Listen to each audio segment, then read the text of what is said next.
Dictation अभ्यास के लिए हमारे चैनल को सब्सक्राइब करें। चलिए शुरू करते हैं। रामधारी गुप्ता खंड 1 प्रतिलेखन संख्या 90। Ready start.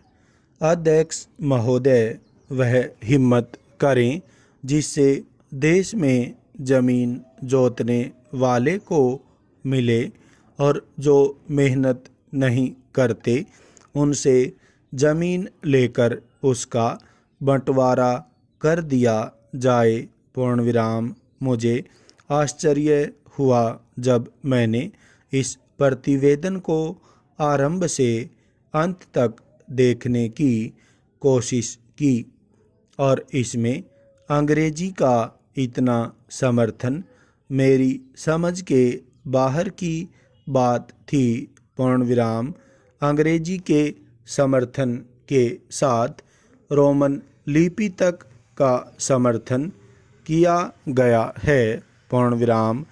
जब हमारे संविधान में देवनागरी लिपि को राष्ट्रीय लिपि माना गया है और आज भी हिंदी देवनागरी लिपि में लिखी जाती है, मराठी देवनागरी लिपि में लिखी जाती है, अन्य भाषाएं अपनी अपनी लिपि में लिखी जाती है। रोमन लिपि के लिए इस आयोग की रिपोर्ट में किस प्रकार कहा गया? प्रश्नवाचक। रोमन लिपि की बात कैसे इसमें आई, यह मैं कम से कम नहीं समझ पाया। पूर्ण विराम।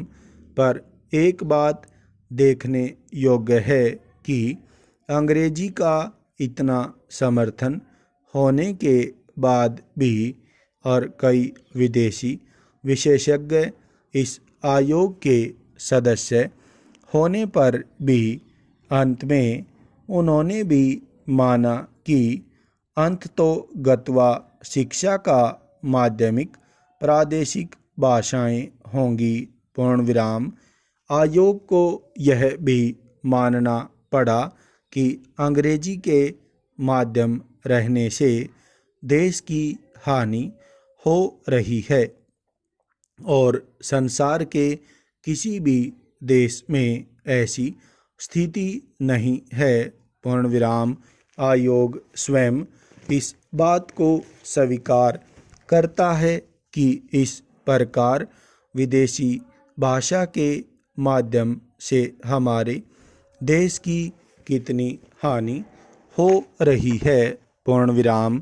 मैं त्रिसूत्री भाषा फार्मूले का समर्थक हूँ। पूर्ण विराम। हिंदी साहित्य सम्मेलन, जो हिंदी की सर्वमान्य संस्था है जिसका इस समय मैं अध्यक्ष हूँ, उस सम्मेलन ने भी त्रिभाषा फार्मूले को स्वीकार किया।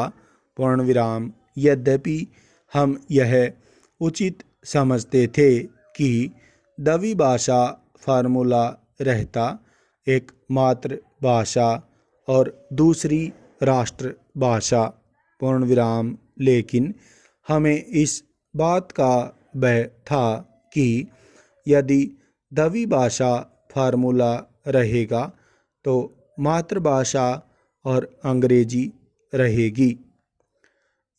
इसलिए हमने विवश होकर प्रेम से नहीं, उत्साह से नहीं, बल्कि लाचार होकर त्रिभाषा फार्मूला स्वीकार किया कि मातृभाषा रहे हिंदी रहे और तीसरी भाषा अंग्रेजी या कोई भी दूसरी भाषा रह सकती है। पूर्ण विराम। कहा जा सकता है कि हमारे यहाँ अभी स्नातकोत्तर पढ़ाई के लिए पर्याप्त साहित्य नहीं है। पूर्ण विराम। बड़ी गलत बात है यह। पूर्ण विराम। अभी सरकार के द्वारा ही कुछ महीने पहले यहाँ पर एक प्रदर्शनी हुई थी पूर्ण विराम। उस प्रदर्शनी से यह बात स्पष्ट है कि हमारे यहाँ पर वैज्ञानिक और शास्त्रीय विषयों पर भी कम से कम हिंदी में पर्याप्त पुस्तकें हैं पूर्ण विराम।